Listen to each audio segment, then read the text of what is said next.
నమస్తే. ఇప్పుడు మీరు చూడబోతున్న వీడియో ఖచ్చితంగా మీకు ఉపయోగపడుతుంది, నచ్చుతుంది కూడా. మరి మీకు నచ్చిన విషయం నాకు తెలియాలి అంటే ఈ వీడియోని మీరు లైక్ చేయాలి, షేర్ చేయాలి, అలాగే మన ఛానల్‌ని సబ్స్క్రైబ్ చేయాలి. మీ సపోర్ట్‌ని నాకు అందిస్తారు కదూ! ఓకే. ఇప్పుడు వీడియోని స్టార్ట్ చేద్దాం. నేను మీ జయశంకర్ సిస్లా. మన పిల్లలకి పుట్టిన తేదీని అనుసరించి బలమైన సంఖ్యాబలంలో పేరు పెడదాం. సమాజానికి దేశానికి బలమైన పౌరులనిద్దాం. ఏ ఇంట్లో కూడా అర్ధాయుష్ మరణాలు లేకుండా చేద్దాం. నమస్తే. Welcome to our channel. నేను కుప్పా పద్మిని. ప్రస్తుతంతో పాటు ప్రముఖ ఆధ్యాత్మికవేత్త, ఆస్ట్రోన్యూమరాలజిస్ట్, వేదిక్ వాస్తు స్పెషలిస్ట్, శ్రీ విద్య మరియు హనుమత్ ఉపాసకులు బ్రహ్మశ్రీ డాక్టర్ శివయోగి సిస్లా జయశంకర్ గారు మనతో పాటు ఉన్నారు. మాట్లాడదాం. సార్ నమస్తే సార్. మీరు నవ్వుతున్నారు. సార్ ఆరోగ్యమే మహాభాగ్యం. మరి అది వింటూనే ఉన్నాం గానీ కొత్తగా ఏదైనా చెప్పండి అన్నా కూడా ఆరోగ్యమే మహాభాగ్యం అనేదే అక్షర సత్యం. అయితే ఈ ఆరోగ్యం మరి మహాభాగ్యం అయినప్పుడు ఆరోగ్యాన్ని ఎంతవరకు మనం జాగ్రత్తగా చూసుకుంటున్నాము, ఎంత పదిలంగా చూసుకుంటున్నాము, లేకపోతే టేక్ ఇట్ ఫర్ గ్రాంటెడ్‌గా బిహేవ్ చేస్తున్నామా ఆరోగ్యం పట్ల అని అంటే డెఫినిట్‌గా టేక్ ఇట్ ఫర్ గ్రాంటెడ్ గానే బిహేవ్ చేస్తాం. There is no such thing called discipline. ఇట్లా పర్ఫెక్ట్ లైఫ్ స్టైల్ ఉండాలి అనేది ఎవరిలోనూ చూడట్లేదు. ఇది ఎందువలన జరుగుతోంది? ఎట్లా మార్చుకోవాల్సి ఉంటుంది? ఒక్కసారి ఆరోగ్యం గనక రిటార్ట్ ఇవ్వడం మొదలు పెడితే దాన్ని తట్టుకోవడం కష్టం. దాన్ని బాగు చేసుకోవడం ఇంకా ఇంకా కష్టం. అప్పుడు గాని అర్థం కాదు. ఓహో! పెద్దవాళ్ళు ఎందుకు అన్నారో ఆరోగ్యమే మహాభాగ్యం అని. దయచేసి we should be very careful. ఆరోగ్యాన్ని ఇచ్చినందుకు ఈశ్వరుడికి కృతజ్ఞతగా ఉండాలి. 100% కృతజ్ఞతాపూర్వకంగానే ఉండాలి. ఇంతకీ అసలు ఏం చేయాలి సార్? కరెక్ట్‌గా ఉండాలి మన ఆరోగ్యం అంటే? ఆరోగ్యమే మహాభాగ్యం. మీరన్న ఈ వాక్యం 100కి 100 పాళ్ళు నిజం. అనారోగ్యం వచ్చే వరకు ఆరోగ్యం విలువ తెలియట్లేదు ఎవరికి. అంతే. ఈ అనారోగ్యం వచ్చిన తర్వాతే దీని విలువ తెలుస్తుంది. అప్పటిదాకా తెలియట్లేదు. అంతే. మనిషి ఉన్నప్పుడు వాడు విలువ తెలీదు అంటారు కదా! అంతకు ముందు ఇక అనారోగ్యం వచ్చే వరకు ఇష్టం వచ్చినట్టు ప్రకృతికి విరుద్ధంగా మనం ప్రవర్తిస్తున్నాం. దీనివల్ల అనేక రకాల అనారోగ్య సమస్యలు ఉత్పన్నమవుతున్నాయి. ఇవాళ రేపు డబ్బున్నవాడిని చూసి జనం ఈర్ష్యపడట్లా, ఆరోగ్యంగా ఉన్నవాడిని చూసి ఈర్ష్యపడుతున్నారు. అవునా? యా. ఓకే. 90 ఏళ్ళు వచ్చినాయి. ఇప్పుడు చిరంజీవి ఉన్నాడు 68. చూసారా 68 ఏళ్ళు వచ్చినా ఎంత బాగా డాన్స్ చేస్తున్నాడు, ఎంత బాగా ఎక్సర్సైజ్ చేస్తున్నాడు. మురళీమోహన్ గారు అట్లాగే నరేంద్ర మోడీ గారు. సో వీళ్ళంతా బ్యాక్గ్రౌండ్ లో ఎంత శ్రమ పడుతున్నారు అనేది వదిలేసి డబ్బున్న వాడికన్నా ఐశ్వర్యం ఉన్న వాడికన్నా ఆరోగ్యం ఉన్నవాడిని చూసి ఈర్ష్యపడే వాళ్ళు చాలా ఎక్కువ మంది అయ్యారు. నేను అప్పుడే ముసలాడిని అయిపోయాను, వాళ్ళు ఇలా యంగ్గా ఉన్నారని. ఏంటి? సో ఆరోగ్యంగా ఉండాలంటే మనం ఎలా ఉండాలి, ఏం చేయాలి అంటే మనకు ఎంత జీర్ణం అవుతుందో అంతే తినాలి. తెలియట్లేదే మాకు అన్నప్పుడు. మాకు తెలియట్లేదు, హద్దు అదుపు లేదు. ఎంత జీర్ణం అవుతుందో అంతే తినాలి. ఏ ఏ వేళల్లో తినాలో ఆ ఏ వేళల్లో తినాలి. అకాల భోజనం పనికిరాదు. అకాలంగా చిరుతిళ్ళు ఒకటి తర్వాత ఒకటి, ఒకటి తర్వాత ఒకటి, ఒకటి తర్వాత ఒకటి పొట్టలో పడేసి స్టమక్ ఇస్ లైక్ బెలూన్ అని ఆ బెలూన్లు అన్ని పడేస్తూ ఉంటే ఓ రోజు బ్లాస్ట్ అవుతుంది. ఏంటి? ఎంత జీర్ణం అవుతుందో అంతే తినాలి. అది కూడా సాత్విక ఆహారం అయితే ఉత్తమమైంది. ఎంత కావాలో అంతే సంపాదించాలి. అతి సర్వత్ర వర్జయత్. అతిగా సంపాదించాలనే ఆశను వదులుకోవాలి. ఎంత కావాలో అంత సంపాదించుకోవాలి. అతిగా తాపత్రయపడకూడదు. పక్కవాడితో పోల్చుకోవడం మానేయాలి.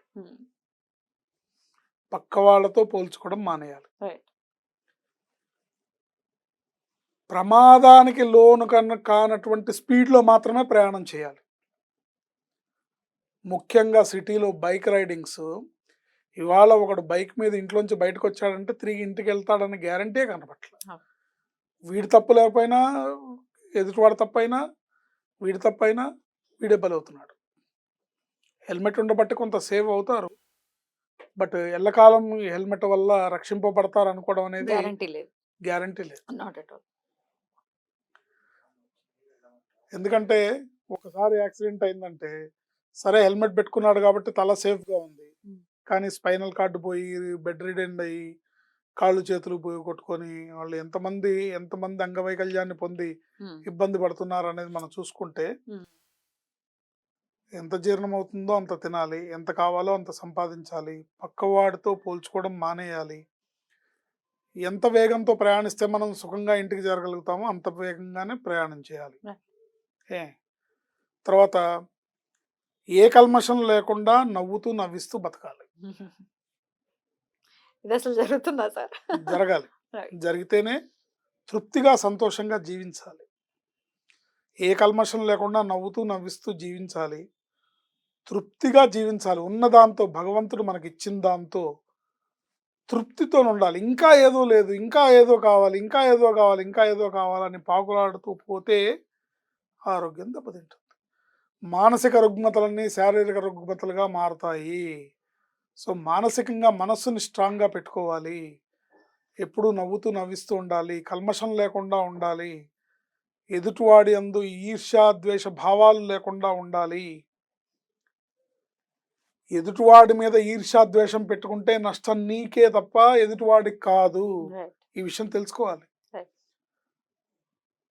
వాడు ఇలా ఎదిగిపోతున్నాడు, వీడు అలా ఎదిగిపోతున్నాడు, వీడు అంత సంపాదించాడు, ఇంత సంపాదించాడు, నిన్న మొన్నటిదాకా ఇట్లా ఉండేవాడు, మొన్న ఇప్పుడు ఇట్లా అయ్యాడు. ఇలాంటి ఈర్ష్య, ద్వేష భావాలు లేకుండా మనసును ప్రశాంతంగా పెట్టుకోవాలి. కల్మషం లేకుండా ఉండాలి. తృప్తి కలిగిన జీవితాన్ని కలిగి ఉండాలి. ప్రకృతికి అంటే భగవంతుడిని ప్రకృతి రూపంలో చూస్తే భగవంతుడికి నిరంతరం కృతజ్ఞత తెలుపుతూ ఉండాలి.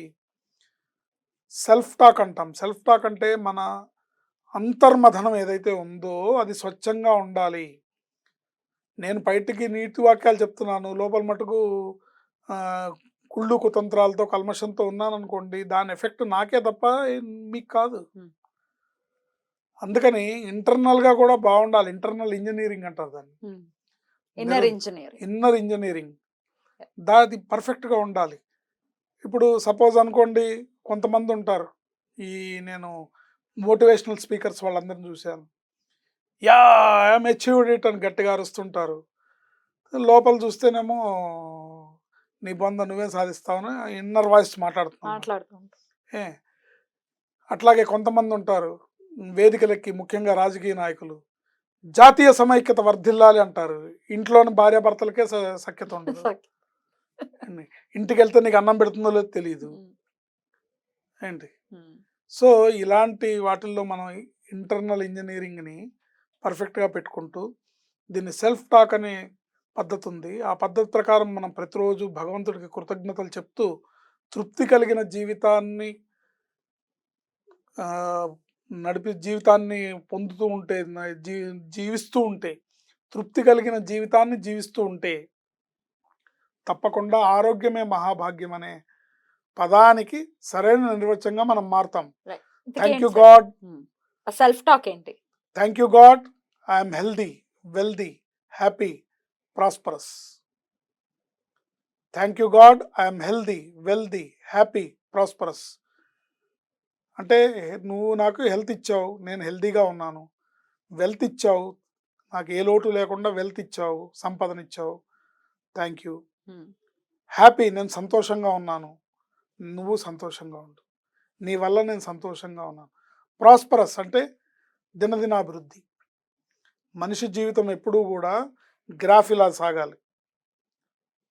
ఏంటి, ఫ్లైట్ టేక్ ఆఫ్ అయ్యేటప్పుడు ఎలా వెళ్తుందో అంటే నిన్నటికన్నా ఇవాళ బాగుండాలి, ఇవాళకన్నా రేపు బాగుండాలి, రేపటికన్నా ఎల్లుండి బాగుండాలి.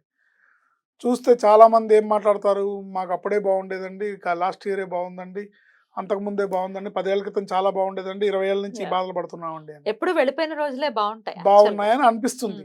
కానీ దినదినాభివృద్ధి, ప్రాస్పరస్ అంటే దినదినాభివృద్ధి ఏంటి, అది మీరు ఉన్నట్టుగా భగవంతుడు కృతజ్ఞతలు చెప్తే భగవంతుడు కూడా మీకు ఇవ్వడానికి ఆస్కారం ఉంటుంది. With you everything is possible. With you everything is possible అంటే నువ్వు తోడుంటే అసాధ్యమైనది లేదు. With you everything is possible.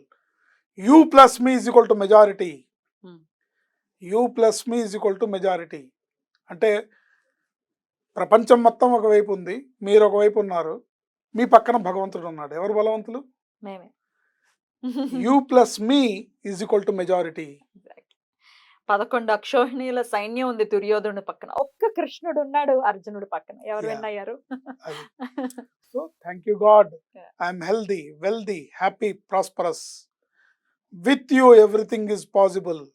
You plus me is equal to majority అని అనుకుంటే అంటే దీంట్లో ఏంటంటే మీకు ఇంటర్నల్గా ఉండే ప్రాబ్లమ్స్ గుర్తుకొచ్చి ఇవి మీరు అనలేకపోయినా మీరు అంటూ ఉంటే మీ సబ్కాన్షియస్ మైండ్ మీ ప్రాబ్లమ్స్ అన్ని సాల్వ్ అయ్యి మీరు ఈ స్థితికి రావడానికి దారి చూపిస్తుంది. Right. ఎందుకంటే మన సబ్కాన్షియస్ మైండ్ చాలా పవర్ఫుల్. దానికి మనం ఏం ఫీడింగ్ ఇస్తామో అదే జరుగుతుంది. ఏంటి Right. మనకు చిన్నప్పటి నుంచి ఏం ఫీడింగ్ ఇచ్చారు? Hmm. అరే అక్కడ పడిపోతావు, రా జరుగు, జాగ్రత్త జాగ్రత్త జాగ్రత్త, పడిపోతావు, కింద పడతావు, దెబ్బ తగులుతుంది. ఇవే ఇవే వింటూ పెరిగాం మనం. ఏంటి సో పడిపోతాము పడిపోతాము, దెబ్బ తగులుతుంది, నువ్వు చేయలేవు, నీ వల్ల కాదు, ఇవే కదా వింటూ వచ్చాం. ఇవి కాదు. Thank you god, I'm healthy, wealthy, happy, prosperous.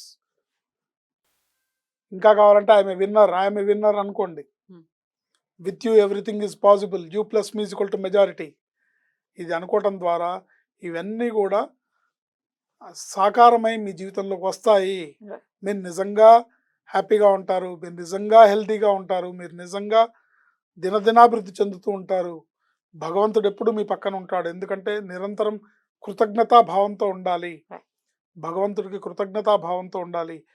ఏ ప్రాణికి ఇవ్వనటువంటి ఫెసిలిటీస్ అన్ని మానవుడికి ఇచ్చాడు. Right. కానీ ఇవాళ రేపు ఎట్లా అంటే అసలు ఇన్ని లక్షల కోట్ల ప్రాణుల్లో పర్యావరణానికి కాలం నూటికి కూడా. 100 పాళ్ళు. అయితే చాలా బ్యూటిఫుల్ గా ఎక్స్ప్లెయిన్ చేశారు సార్. డెఫినెట్ గా ఇలా గ్రాటిట్యూడ్ ని చూపిస్తూ మునుముందుకు వెళ్ళాలి అందరూ అని చెప్పి మనస్ఫూర్తిగా కోరుకుంటూ thank you so very much sir. నమస్తే. ఆయుష్మతి భవ.